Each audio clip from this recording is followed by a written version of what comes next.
Okay.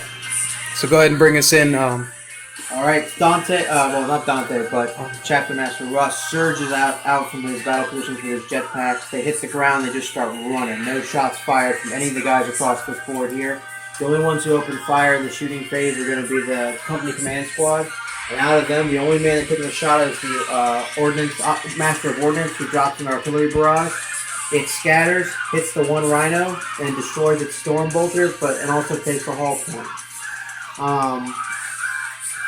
SpaceWolves' turn. He of course pivots his tanks and begins to open up with a nice barrage from the long thing.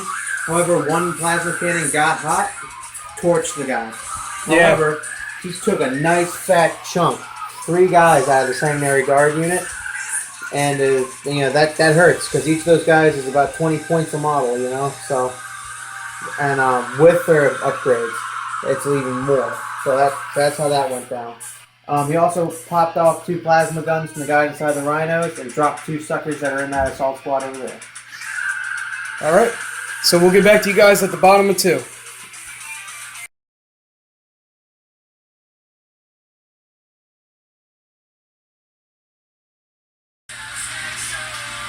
Hey there, everybody. Mike Goins getting back to you. 1,500 point battle report. We're here in turn 2. Just finished off 2, actually. As you can see, a little bit happened here. You notice there was an assault squad here. We pulled a tactic, which was kind of like a pincer movement almost. We cut them off on the flank, and we just unloaded a hailstorm of bullets.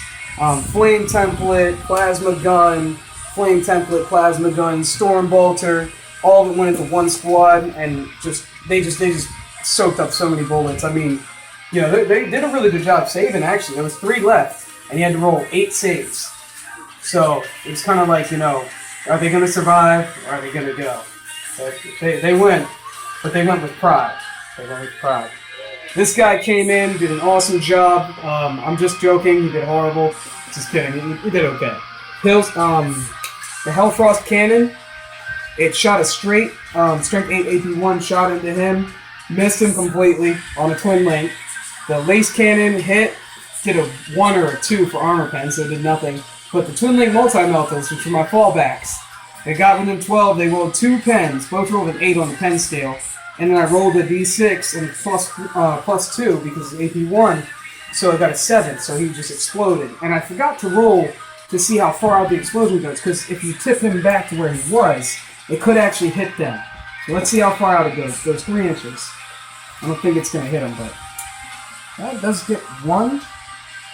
And the other one's out. So 1 guy. Let me roll a wound real quick. Strength 4. No wound. Okay, so that's gotten out of the way. Long Fangs did their job. He did not nerf himself, which always happens, so I'm glad he didn't do it. Shot into these guys, but he missed. So, they were just going so fast, he tried to plop a shot in front of them, and lead them, and ended up shooting off to the left. And then the 3 guys that were left with the crack missiles, they shot into this squad, killed 2 of them. And how many have they lost so far? Only 3. Only 3? What's their squad size? Was it 10? So do they have to take a morale test? I think. Because they're not fearless, or they're fearless. Well, they have leadership 9 because of the sergeant. Aren't they fearless? I think they just automatically. Oh yeah, because they're the ones with the furious charge. Yeah. Okay. So these guys passed. They're perfectly fine. Rune Priest couldn't do anything yet. I'm actually going to shuffle him forward just a little bit next turn if he doesn't get charged. So. We'll see what happens. We'll get back to you at the bottom of 3.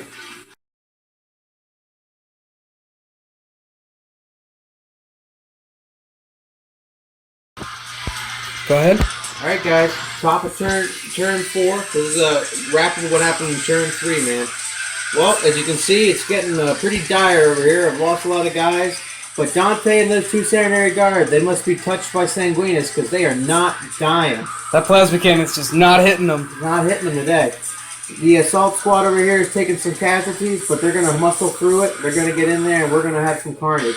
Now, are these guys fearless? Yes. Okay, so they're the ones who are suffering from the Red Thirst. Gotcha. Got Death Company over here untouched because somebody doesn't want to come out of their little assault craft there. And, I mean, the man of the hour has to be the company command squad this turn. They got hit with everything in the kitchen sink that's mounted on this thing. Yep. Last cannon hit. And only the one guy with a broken arm bought the dust. So even with all that fireworks, they really proved their worth today. And we're gonna go into turn 4. We'll see you after that. All right. All right.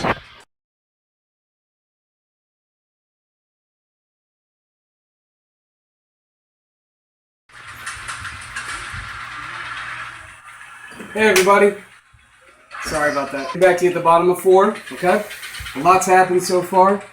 The flyer, my Storm Wolf, has been crucial in giving me the upper hand in this game. If he had a Storm Raven or a Quad Gun or something like that, this game probably would have gone a little different for him. But then again, you never know. You never know. It could have been the same result. Because I did have Long Fangs, and I did have this guy. I could have just focused fire on the flyer and took that out. But so far, what's happened is these guys have only lost one guy. They're just chilling back there, dropping down orbital strikes every chance they get. These guys did a crucial, epic part of this match. From combined fire with this one, taking out 5 of them with the Frost Cannon, the Hellstorm Frost Cannon. It took out 5 guys. The lasers took out another one, and then the multi-melter took out another one. That's how you lost 7. And then over here, we took out 3 or 4 in close combat. We threw like 40 attacks. Some 40 attacks, dude, okay? 3 people and 40 attacks with power swords. Anyways, we killed them all. I challenged him with my Warlord, which is stupid. I should have just kept fighting with him because it would have stood a better chance.